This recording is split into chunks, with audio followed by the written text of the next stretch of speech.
Everything perfect. Okay, he said that. Cool. So this is the elevated drivetrain that we had. Can you close the door? Oh, I mean, you can do it in the cutting room, right? So the reason why it's so noisy is because it's Sunday, and so there's regular classes here at ROBOLABS. So we have all of our students here, and so it's pretty noisy. And we'll show you, I guess in a second I'll walk around, and so you can see why there's so much noise. But essentially, we ended up mounting most of the progress on the elevated drivetrain. So this is the elevated drivetrain that we had yesterday. And like we said yesterday, we put the linear slide on the opposite sides of the drivetrain, and now it's mounted, and we have a gear ratio on it. We have a motor. We wire the robot so we can drive it around and show it off a little bit. And there's a catapult, and so Gilbert here is going to come and explain a little bit about the catapult. Gilbert here, you want to come, Gilbert? So Gilbert is a coach at ROBOLABS as well, and I'm going to be handing this over to him, and maybe Max, you can jump in as well whenever needed. So here you go, Gilbert. Okay, so this catapult's like pretty standard, especially compared to catapults from last season. It features this platform where the tri-balls can sit on. Let me demonstrate that real quick. Here we go. We have 3 stand-up forks that force the tri-ball into this particular position, with the sharpest corner being between these 2 stand-off forks, and one stand-off holding it against sort of a flat surface. So we can actually demonstrate, but the motor winds the catapult back in such a way that when the slip gear reaches a slipping point,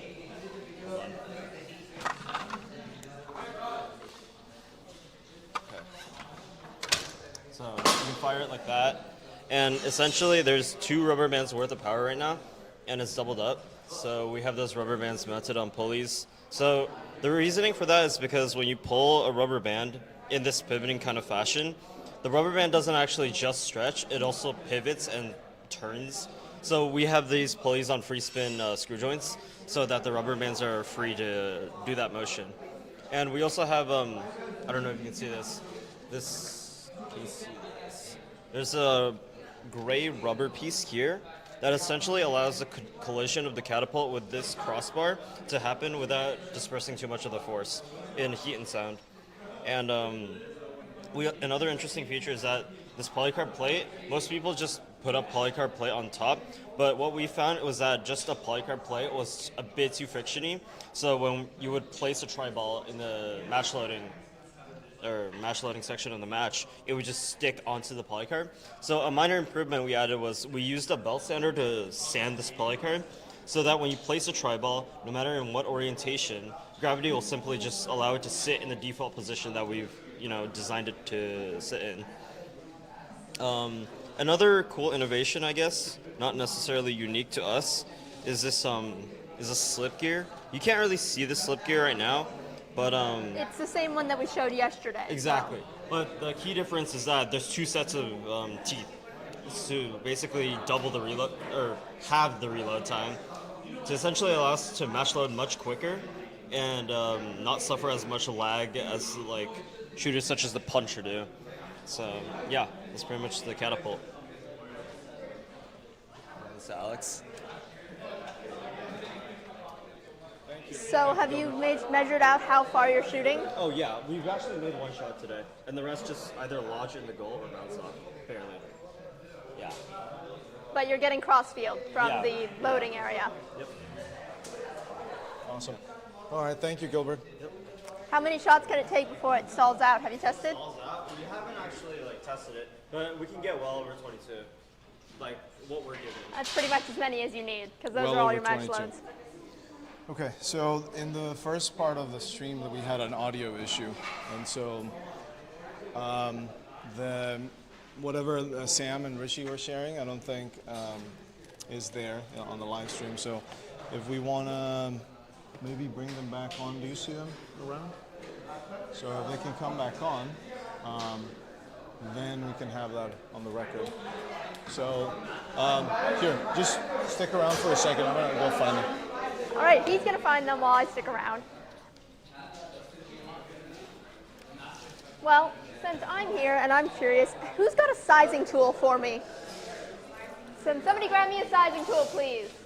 Because I'm going to go out on a limb and say that this looks a little taller than 18 inches to me. So that would potentially affect whether or not this robot in its current orientation would be legally allowed to play. All right, so Can you give me a sizing tool? a sizing tool? Yes, please. This is definitely over 18 inches tall. Oh yeah, we know that. So You already know? This is not a finished product, right, by any means. This is the progress that we have. We're not wrapping up the Ri3D until tomorrow, around 5 p.m. So we haven't, between now and then to make adjustments. And one of the ideas is to bring this down. So that will be taken care of. We're going to demo this in a second. But what I was saying is that at the beginning, this mic was muted because we don't have our tech in the back to troubleshoot that. And so I wanted to get the guys that were sharing earlier back on so that whatever they were saying about their puncher could be recorded. And so we'll have them back in a second. But now I guess what we can do is demonstrate this. So we need a driver, and then we're going to drive this around, maybe jump over the barrier and see what it can do. So we can bring a driver. Where's Drew? Drew, back. You're going to drive, right? Okay, in 5 minutes. So when you guys were up there, this mic was muted. No one told me. No one told me. And so what you were saying was not recorded. Okay. So this is your opportunity to share again. Now you probably can do it better because it was. So basically, it was muted. Okay. So now, yeah, you'll be more eloquent this time around. So bring it back on, Bring it back. and then you can demo again. Share what you said, so that is on the record. And so, what else was I saying at the opening? So. Well, I said hello and welcome. You can hold I'm it, Max yeah. and still Alex. So basically, your mic was working. My mic was working. Oh, so. Whatever you were saying was recorded, so people can at least hear half of the conversation. Not like you were saying much when these guys were being interviewed, but anyway, we can pretend that we're starting back again. So we're welcoming everyone, and we're saying that. Can I see chat? We are starting off with the robot that's a little bit less complete, but it was the Yeah, puncher so robot that Rishi and Sam have been What do working you on. mean? What do you mean it's not complete? I didn't say it wasn't complete. I said it was a little bit less complete in comparison to this robot. Do you have a hanging mech? I'm not That's not worried about it. I'm just making a blatant observation, and you're being argumentative. So I'm it's a good just point. saying. What we were saying is that we have two robots, and so this one is, like Max said, a little bit more complete in the sense that it has more systems. The other robot actually had a hanging mechanism, but you guys decided to take it off, right? So you'll explain in a second. He I'll explained give it to you earlier in a that second. he took it off because Right. it couldn't handle the weight. Okay, so he'll explain it. He'll go more in depth into that. And so, so this is a robot that has a little bit more progress on. And what we were saying is that the main difference is this one has a catapult that Gilbert just demonstrated, and the one that these guys have has a puncher. And so we're trying to evaluate and assess, the pros and cons of each of them. You guys can see in the video. In the demo, you'll see, the slope at which the puncher is shooting versus the kata, which is angled down, and so also the power and the cycle time. The kata seems to be a little bit faster than the puncher, and so other than that, we mentioned that we added the linear slide on the opposite sides of the drive, and we'll demonstrate the hanging in a second. And so that's the main idea. Now we're gonna do what you guys did again, so that it can be recorded. And so I'll pass it on to you. All right. So we did have a hanging mech. It was different than this. It was a chain bar because we wanted our hanging mech to also work as a claw. So we wanted everything to be linear and straight. But turns out when trying to hang, it can't handle the load. So we changed it, and we're gonna think of something new tonight and try and figure out what to do. But as of now, we have a shooting mechanism. It's a linear puncher. We realized we saw teams online. Their katas were like flying everywhere. They were like having really high arcs and never really making it past the barrier and towards the goal. So we realized we can make a puncher, like a linear puncher. So we used green slides, and we used the metal stuff, and then we used slip gear, which is just shaved off teeth, so we can control how far you can pull back the green mechanism. And we just banded it normally. It's nothing too much. It's just like double banded. And what we realized is for match loading, at the start we had like tiny standoffs, and then it didn't really do much. So we added like an extension, whereas you can just put the tri-ball in, and then when the puncher's pulling back, it slides down, so it makes match loading easier and causes less of a human error. So we can just pull it back here. All right, we good?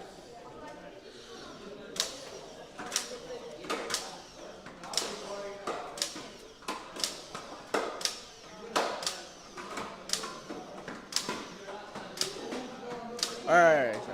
Okay, so as you can see, like it makes 3 out match of loading. 11 missed. Okay, because it's first of all, it's not tuned. We just added the standoffs, and then the banding has to be tuned, angle has to be tuned, and then some of them did make it close to the goal. So with all tuning, you can always like try and shoot towards it, maybe make some. But the only reason it missed is because of just human error. Basically, sometimes the match loading doesn't like have the right orientation to push it all the way towards the barrier, and also our robot is kind of tilted directly, like diagonal to the other matchmaking station. We would essentially like to make it like less of a steep angle and more towards the goal, so like more of them make it past the barrier and more of them make it in the goal. So with fine tuning, I feel like linear is low-key a better option than kata, because kata has like a really weird and big arc. Like of course if both of them are tuned, then they're both like really good. And this kata here is like it ends pretty straight, so it also has a kind of a linear path, but like we still want to stick with puncher for like the first few competitions. So yeah. And how many shots can you get off before it stalls So out? we haven't, I think around 40 shots, which is like both stations match loads. So like if we really want to, we can just dominate and then just take over their match loads, and then we can just like shoot all of them. You can only legally do that during like Yeah. Well, skills matches. yeah, it's fine. But And do you know your cycle time? I think Alex measured it to be about I think it was 1.5 like seconds. 1.5. I mean, with practice, you can go down to like 1 second, and with like tuning, you can go down to like 0.75. So, like, as of now, like early season, as an Ri3D, it's not bad. But yeah. So yeah, basically it. Awesome. All right. Thank you, guys. Thank you. Okay, so now we have Drew here. So this, I think I haven't explained this much on this robot, but essentially this is a 6-motor drive. And then we have one 11-watt motor being used for the kata, and then one motor for the hanging, for the linear slide. So that means that we're using, our 8-motor allocation already. And one thing that this robot doesn't have yet is a way to scoop up the tri-balls from the field when it's driving around. So the idea is that the tri-balls will be loaded onto the catapult, as the match loads, that is. But when it's on the field, we need a device that can load them onto the catapult. And so Drew is gonna show this pneumatic claw that he has with a wrist, and the idea is that it would do exactly that, load the tri-balls on the kata. So I'm gonna pass it on to him, and yeah, I'll bring you the camera, and then you can explain.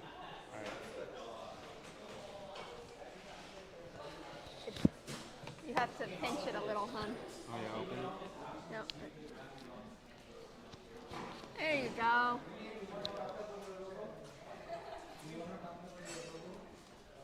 Down.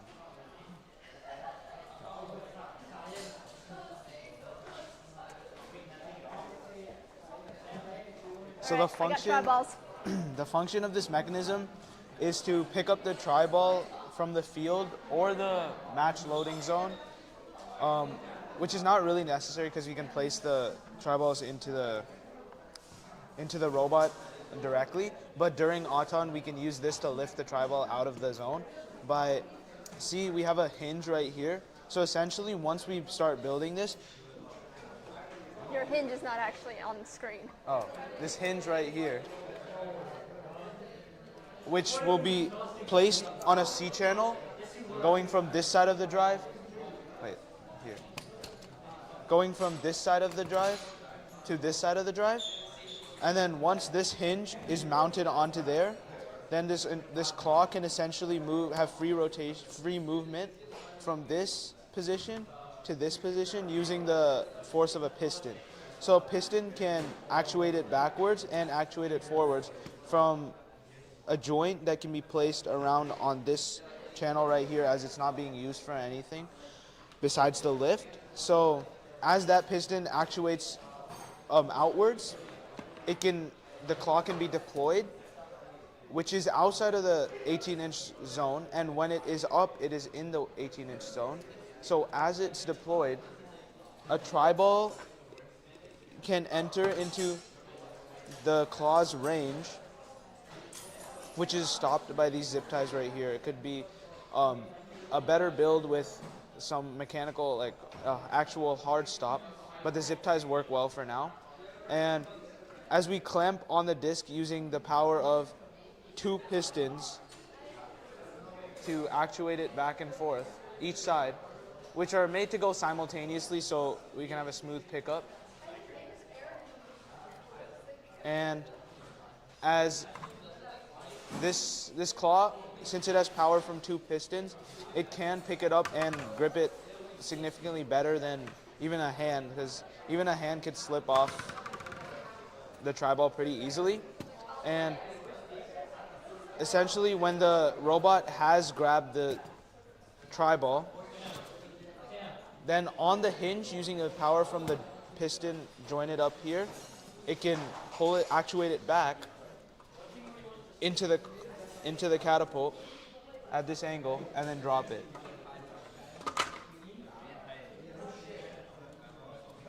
And then after this launches, should I launch it? Not into my face, but sure. Seriously, I moved to the side and you adjust it so it's pointed at my face again. Oh shit. Something in the way. Oh, it's the nut. Why is there a nut there? I don't know why there's a nut there. Where do you want it? Oh, just down. And now we have to move the gear. Yeah, that's like impossible.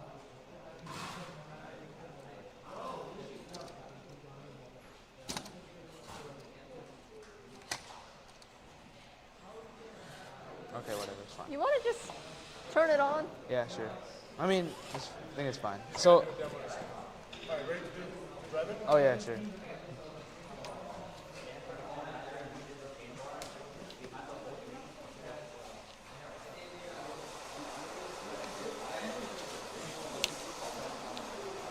So this robot can drive over the middle barrier pretty easily because of the drivetrain setup with 2 outside wheels and the wheels being mounted lower than the actual drive using another level of C channels, plus flex wheels for the 2 36-tooth gears out of 4 36-tooth gears on both sides of the drive. All right, so Drew now is going to do a quick that demo. can make it easy So to if you roll can over the hand middle off barrier. the controller to Drew. I don't think I started the right code. Oh yeah, what? All right, so Is it? so that's code, yeah. So let's stand over there, Drew. How come it? Oh, it has to load Yeah, or something. It's loading, yeah. So now stand over there so we can see the angle.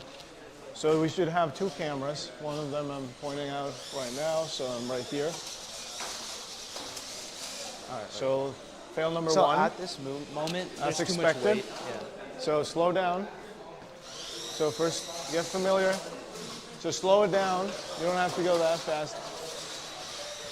Try climbing the other way. As you can see, this is the first time that he drives this robot. Awesome. So what are the odds of doing that? Bro. At this moment, there's too much weight. It's too top heavy right now, so it cannot actually Slow it down, man. You drive can just, over without being tipped. you don't have to go super fast. You can slow it down.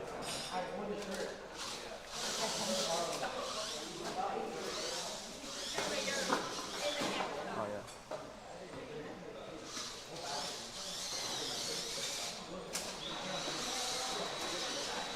True. Slow it down, man. Why do you have to? Anyway, all right. Let's try to shoot something.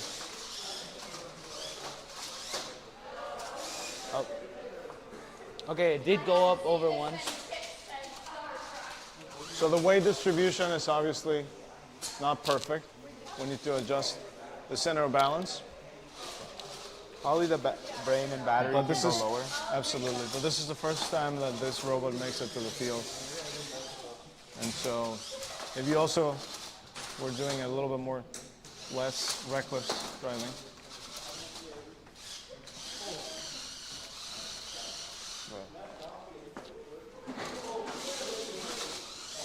Okay, let's test the kata.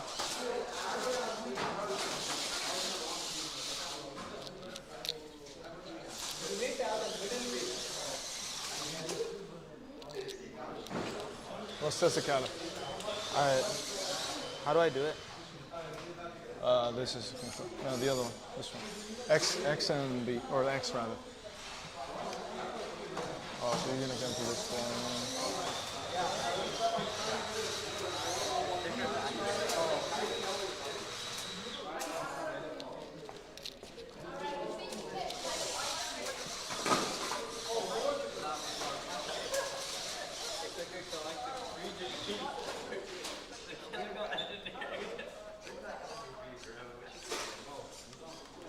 So load it there. Load it there.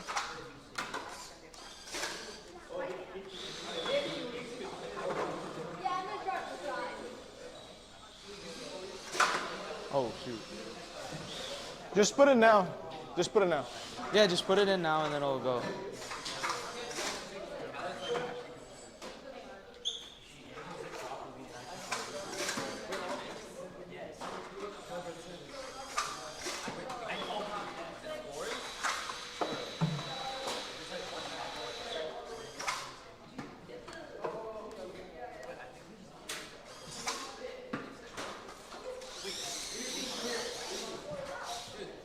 What?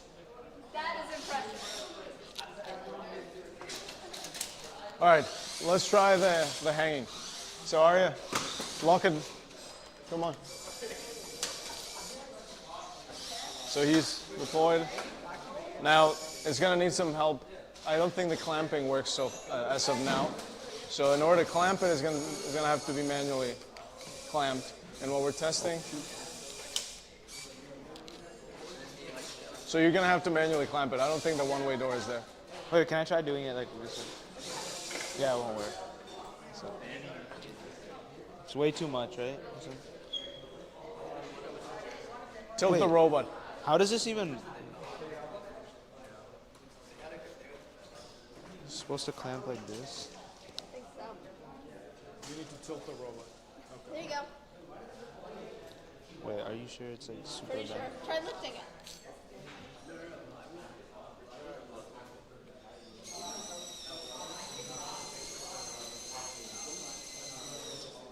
What?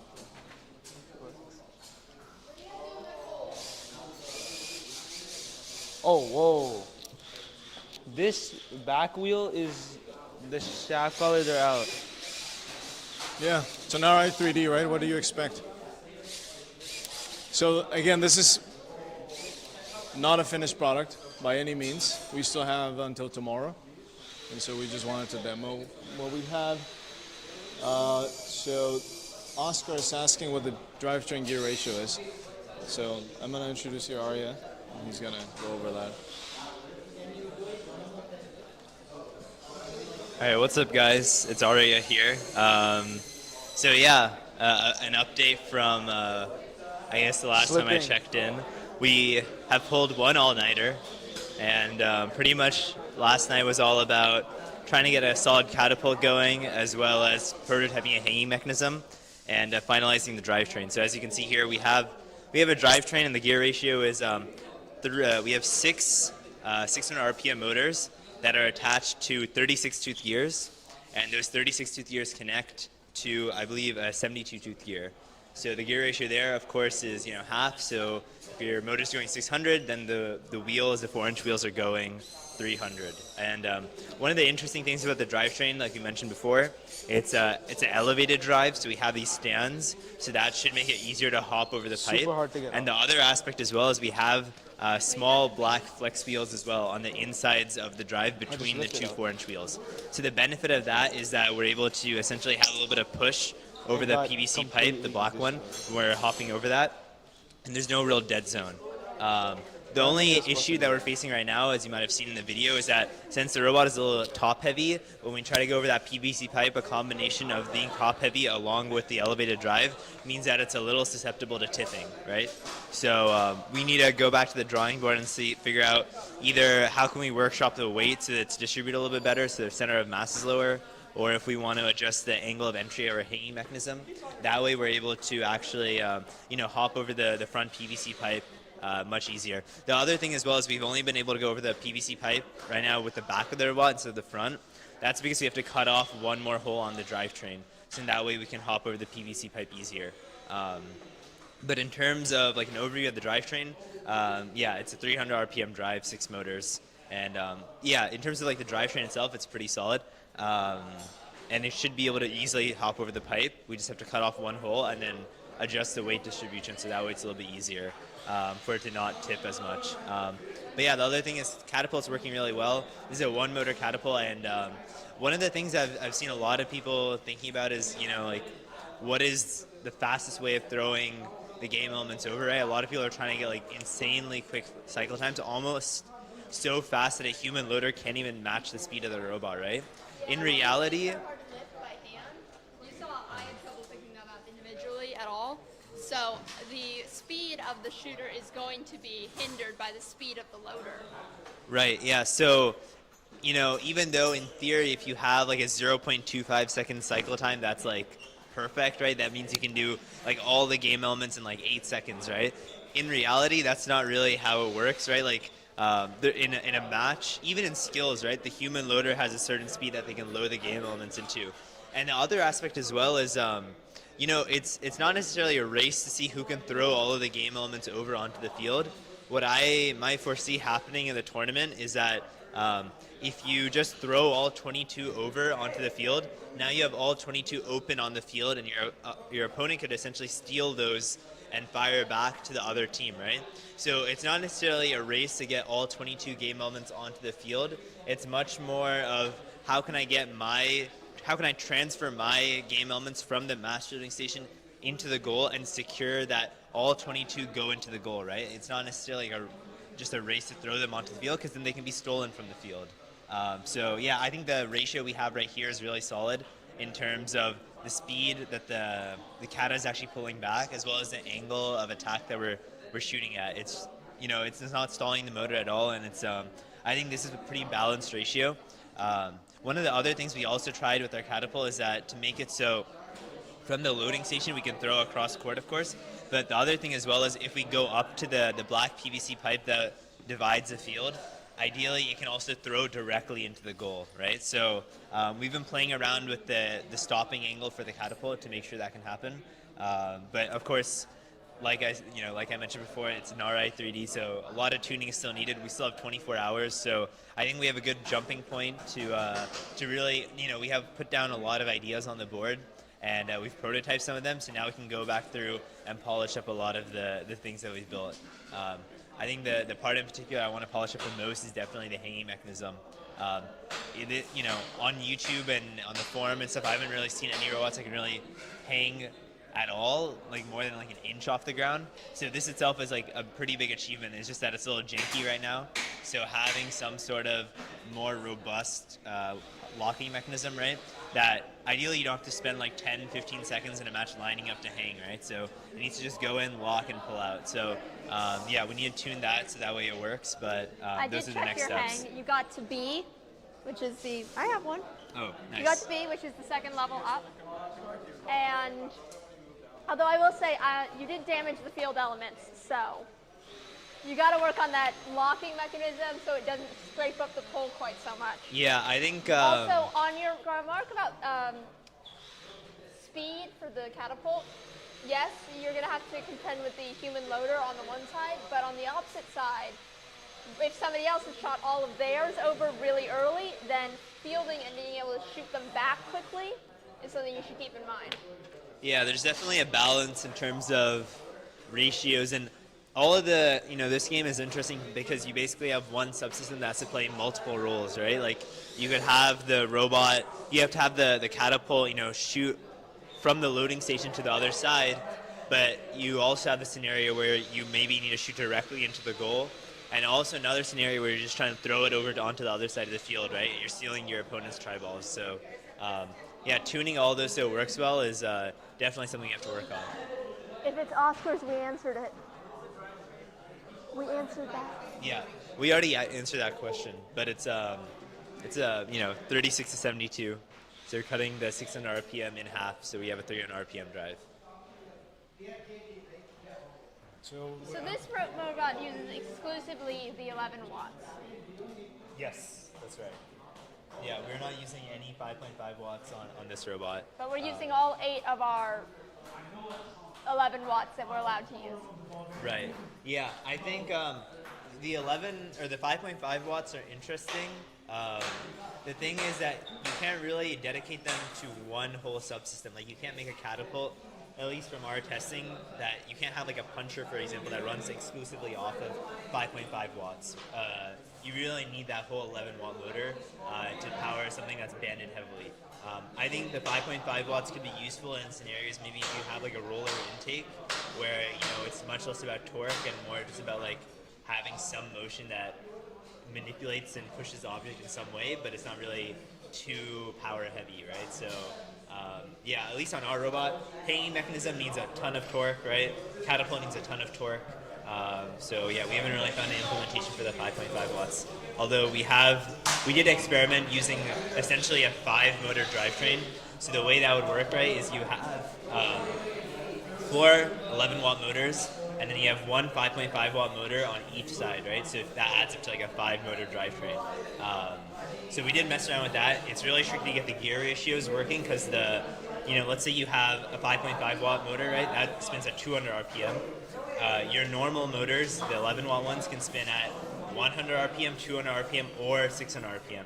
So if you have your 11 watt motor spinning at 600 RPM or 100 RPM and you have your 5.5 watt spinning at 200 RPM, there's a little bit more gear ratio gymnastics you have to do to get it so it all lines up. But yeah, I'm sure there will be an implementation for them that someone comes up with.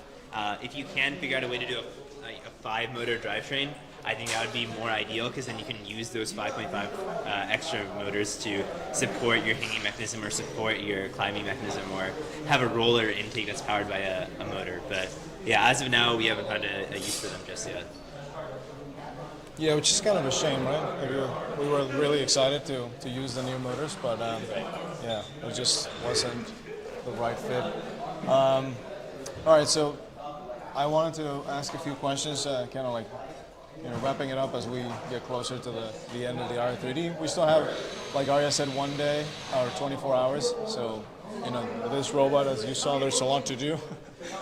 Primarily, like Arya was saying, the center of gravity, is not perfect. So we need to readjust the weight on that. The one-way lock, we needed to manually clamp it on. And then even though it was able to lift it, it still could be better. So in 24 hours, we can certainly make a good amount of improvements. We have yet to see if we're going to mount this claw. So,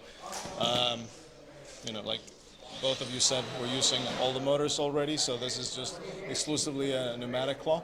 And we'll see if we're going to be able to mount it to scoop up the tri-balls. But otherwise, we're sticking with that. So what I'm trying to get at is maybe we can go over the wins and fails, what went well, what was the most challenging part of the Ri3D. And so, yeah, I think that could be useful. So maybe you want to start? Yeah, definitely. So in terms of the wins, I definitely think the drivetrain is really solid. We just need, like I said, it's a super easy fix. Just cut one hole off the front, and then we can climb over. And I don't see there being any issues with the drive. The other and really add a tip guard. Yeah, well, that leads into the losses, but I think the other win for sure is the catapult. It's really well tuned, and I think definitely early season competitions for sure are going to be some permutation of the setup we have.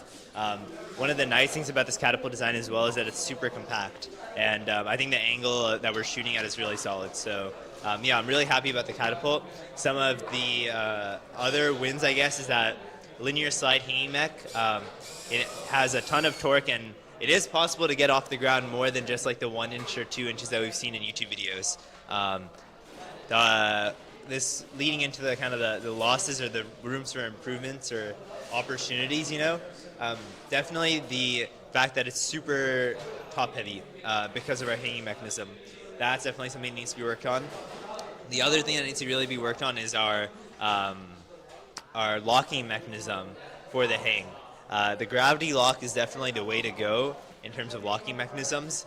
The only issue is that it applies a lot of force on that small portion of the robot, right? You basically have the entire weight of the robot being supported at a very small top corner of the mechanism. So our solution was to switch it to steel instead of aluminum C-channels, but that makes it super top heavy, right? So we need to evaluate how we can have a better locking mechanism that isn't as heavy and makes the robot so prone to tipping. But I think if we can do that, that would be a really big accomplishment for the Ri3D.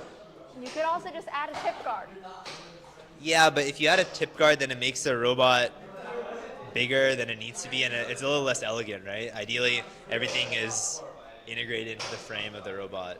But yeah, I mean, anti-tips are things that we've seen in games before, right? Like even Tower Takeover, robots had anti-tips because you were carrying like such a long tray of cubes. The only thing is, if you have an anti-tip, it might make it harder to go over to jump the PVC pipe in the middle of the field. So that's something else to think about. I'm going to show you the whale tail tip guard we use for Skyrise later. Yeah, I mean, I'm sure there is a way to do it, but of course, in a perfect world, it's all well balanced and everything. The other thing I'm also thinking about right now is the robot is pretty tall, so we're not able to go under. We're not able to do the under part of over-under as a game. That is only about 11 inches high, and you are currently at about 20 inches tall. So. Right. So the workaround for that would be, me and Adith were talking about this earlier, but we were thinking if we could have the entire hanging mechanism, that triangle, if we could have it on a pneumatic piston or something that's like compliant. So basically it's banded up, so it wants to pop up. But then if you drive through under the thing in a certain way where you drive under the bar with this part first, basically this whole triangle could like pop down. So in that way you could go under the PVC pipe, or sorry, go under the hanging bar and still be able to hang normally. It would just allow you to have flexibility. And that could actually be helpful for getting it in size as well. Basically making this whole triangle is attached on a hinge right here, right? So if you make that not fixed by making this have a piston so it can go up and down, then we could reduce and increase the height and also make it compliant for going under the bar. So I think I'm sure you were already covering this a little bit, Arya, but well, we can go over. We have about 10 minutes, so we can go over next steps. So what our plan is for the next 24 hours. What our objective was here, whether it was accomplished or not, and how we're doing this more to be transparent about the process and show behind the scenes. I think Sukrit just joined. Hello, Sukrit.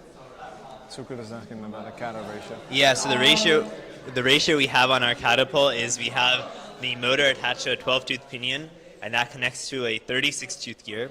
And then that 36-tooth gear is then, it has another 36-tooth gear attached to it. And then, on the 36-tooth gear, the adjacent 36-tooth gear is attached to, I believe, a 72-tooth gear.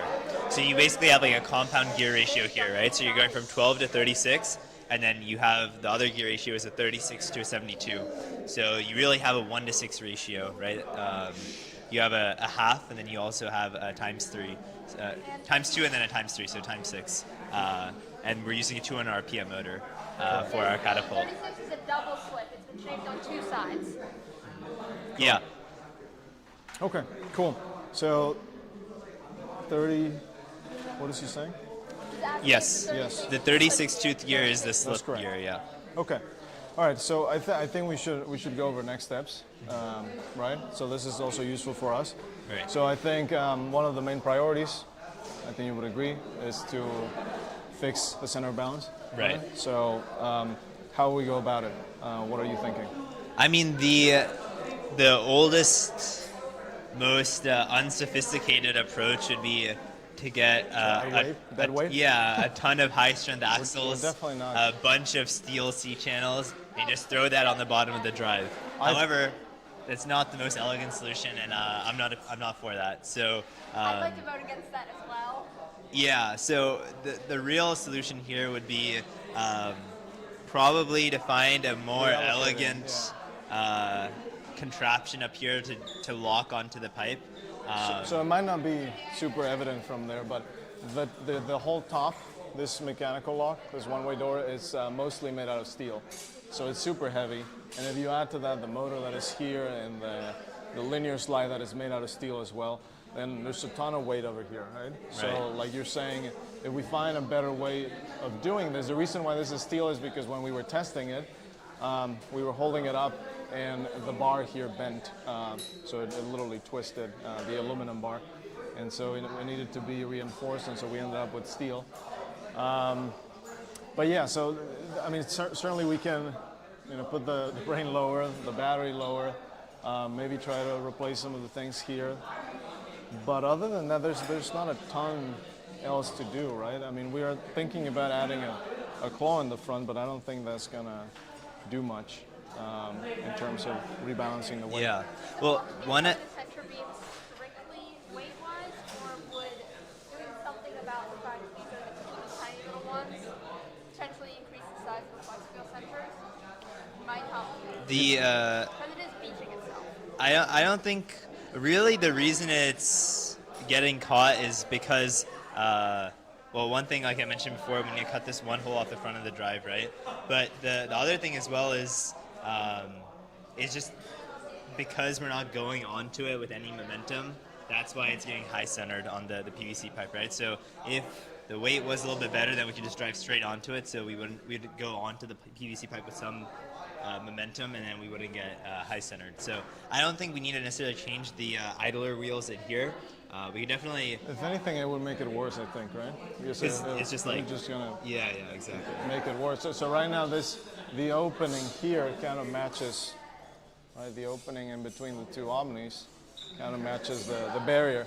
And so we have this. I think we can bring it closer. We have this smaller wheels for traction on the drive, and so they stick out a tiny bit there, so you can see those black flex wheels, and so those are giving some traction, and so this is kind of how it looks like. And so if we're thinking about adding a bigger wheel here in terms of this tipping over, I don't think it would necessarily help. The idea, I think, is we're probably going to go with rebalancing. Right. Okay, well, so that's center of gravity. Sucre is saying, so if you're going to add pneumatics, then add them as close to the middle and as low as possible, so that makes total sense. But the tanks themselves are not really that heavy, so What I'm thinking a better way about going about this whole hanging mechanism, I just thought of this right now, is there's really no reason to have this whole hanging mechanism up the entire match, right? Like, realistically, you hang once in the match and that's it. So we could potentially do a pretty cool mechanism where we have this hanging mechanism on a triangle, right? And this is on a hinge. There's really no reason this has to be up here this whole time. So what I imagine is you could have some sort of, if you got rid of this bar, and then you have like some sort of linkage here that folds in on itself, you could have it so it folds, and this whole thing goes from here down like this, and it's resting flat the entire time. And then right when you go to hang, you deploy with a piston release or something, and then this whole linkage, like it's rubber banded up, right? So this pops up, there's like a linkage that becomes vertical like this, and it locks into place, and now you have your hanging mechanism. And in that way, address the issue of fitting under the horizontal bar for the under portion. yeah, that would solve a lot of very good problems, point. including the center of gravity problem, right? So there's no reason this has to be fixed or this needs to be up the whole match, right? Because majority of the match you're just shooting and fielding and putting the try balls under the goal. So I would say finding a way to make that whole triangle for the hanging bar more dynamic would be a great objective. But then you are eliminating the space that you had saved for the claw. Yeah, well, If this grabber is down, unless you can incorporate the grabber into being part of the lock for your lift. well, there's no reason the hanging mechanism needs to be on that side of the robot, right? Like, we could flip the whole mechanism around 180 So degrees. it might actually But then you're going to be help. blocking your catapult. Well, not necessarily. You can have an opening, right? Yeah, exactly. Because right now the problem is, this is what you were getting at, right? The loading is an issue, right? So when you were trying to load the match loads, you had to go on the side, which is obviously not ideal, because this is on the way. And so Right. we also need to address that. Right now, earlier we were thinking about like some funneling mechanism, right, Arya? But, Yeah. so essentially right now when you're trying to load them here, this is kind of in the way. If you're standing up here on the corner of the field, then it's not ideal. You're trying, it's complicated. So either a funneling mechanism that facilitates that, or like Arya said, flipping this. So those are the calls that we need to make. We don't have a lot of time. Right. Yeah. What else do you think we need to consider? Yeah, I think a lot of it's just right now about polishing things up and then integrating all the different components, right? Like we need to add in the pneumatics tanks, we need to add the pneumatic claw, we have to, it's just a lot of formalizing and standardizing. I have a strategy question. So You've put you a need the mic. lot of effort into. As a strategy question, you've put a lot of effort into making this robot capable of driving over the center beam. Very helpful during a skills match, but during an actual match, are you ever going to actively want to put yourself in a position where you are double zoning? How much is that going to be used during a real match? Well, you don't ever want to be double zoning, right? Because then that way your opponents can steal the goals or the try balls from your goal. So essentially, you guys have built a really, really impressive skills robot. Because right now, if you're in skills, you're going to get the maximum hang points just by hanging at all. Well, right now, the thing is like having not to the be a pessimist here. like not to be a having the ability to go over the PVC pipe is definitely something that's going to be really important for. I think it'll be increasingly more important in like match play itself, right? Like, of course, there are situations where. Jesus. We have two mics and we're fighting for the mics. We're all. I don't care. I just like to clip it. I won't. Okay. I understand. All right. So we have a couple minutes. So Yeah. Let's wrap it up, okay? So we all get to say bye. So basically, thank you so much, everyone, for tuning in. And we're really happy to do this, to give some transparency into what the process looks like. I think it makes it much more authentic, right? Like there's, so many Ri3Ds, Ri1Ds that happen, and people post them on YouTube, and there's all these like compilations and things, right? But it's all after the fact, right? It's Totally. not. And by the way, you expect the video release of this, and it's probably going to be like that. We're going to, make sure that the robot looks the best possible way. But Of course. I mean, that happens with all robots, right? Like, what you see on YouTube is not always what you see on the competition field. For better or for it worse. was messy, and as it should. This is not a finished product by any means. So, when you saw it driving on the field, it was the first time. It was coming to live, and it was tipping over. And this is really like Gen 0, right? It's Absolutely. really. You can't even call it like a completed product or like even like a version 1, right? Yeah. But the whole point of this and doing it in this format is so we can bring more people into the process, have some transparency into the process, and then just make it more authentic than saying we did something in 3 days and then after the fact going and we're filming at like the perfect angle, so we like out of 10 attempts one of them work and then we have something, right? Like Absolutely. that way. Regardless, we'll probably do some of that, but that way you can also see the real engineering process and the real challenges everyone goes through as well as they're building a robot, which I don't think you get with any other robot reveals. Especially none of the ones that we've seen in the past. We also, interviewed a bunch of our students. We wanted to humanize the entire process and just give behind-the-scenes look into what it's like. So we were also experimenting. Maybe next year we do a full live stream of the 72 hours. That would be crazy. That would be interesting. But yeah, that's it from me. Thank you so much. I'm gonna pass it on to Max, and she loves the mic, so you can say bye. Any final words? I'm gonna step out. It's all you. For the record, I just like the cute little pom-pom.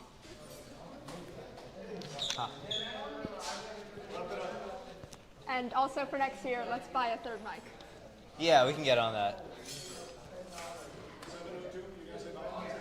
Yeah, you have any thoughts? To answer Sucrit's question, no, I don't think there's going to be an all-nighter tonight. We're all a little bit. Is there going to be? I mean, the robot needs to get finished, so who knows? We have people who are volunteering as tribute. So Sam is going to be here. He's going to put the hours in. A lot of these kids just finished their finals and everything, right? So this is a great, this is after a whole semester of school and balancing all this stuff. Now you can full send robotics for the next few months. So yeah, everyone's super enthusiastic. We're going to be, Ri3D, and then also all their competition robots are working on really great things. And we hope to share all of that with you guys at the competitions. So yeah, that's it for me. Thank you guys for tuning in, and hope to see you all at the competitions and future events. Yeah, and just to thank everyone, all our students who have been a part of the Ri3D process and in our program, and of course all of the coaches and mentors and staff we have here. Big shout out to Max and Alex.